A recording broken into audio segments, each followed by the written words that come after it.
Hello everybody, very welcome to the course of Learning Python.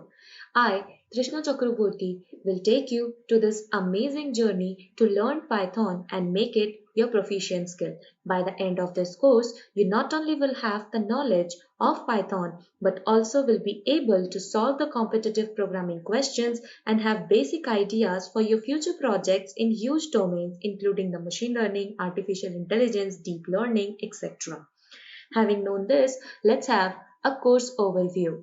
The course overview includes why learn Python, which will help you know why to learn Python and how can it help you. Next, we have the future scopes in Python. This is a very vast domain and Python provides you with ample of opportunities in future.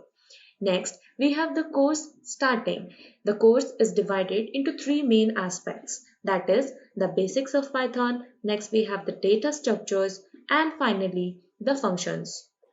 Looking into depth of these three topics, we start with the basics of Python.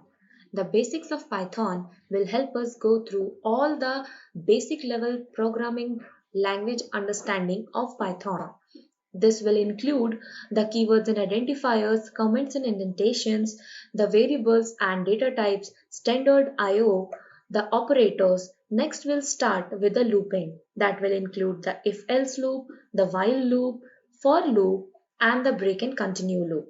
Moving ahead, we'll look into the strings.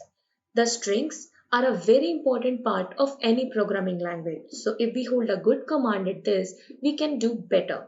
So we'll be looking in depth for what the strings actually are. By this, we'll move forward to the next part, that is the data structures. The data structures are the heart of any programming language. This helps us get better and hold a very good command of the language. In Python, we include the lists, tuples, sets, and dictionaries inside the data structures. Finally, we'll be concluding the Learning Python course with the functions.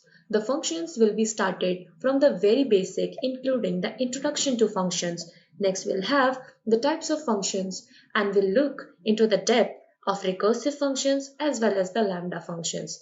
Moving ahead, we'll finally conclude the subject with some basic libraries of Python. Python provides us with some basic libraries that helps us to work in many mega projects including the domains of machine learning, say artificial intelligence or deep learning, etc.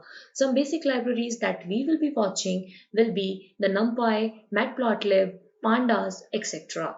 So, what are we waiting for? Let's get started and start learning Python. I'll see you soon in the first lecture of Learning Python. Till then, stay connected.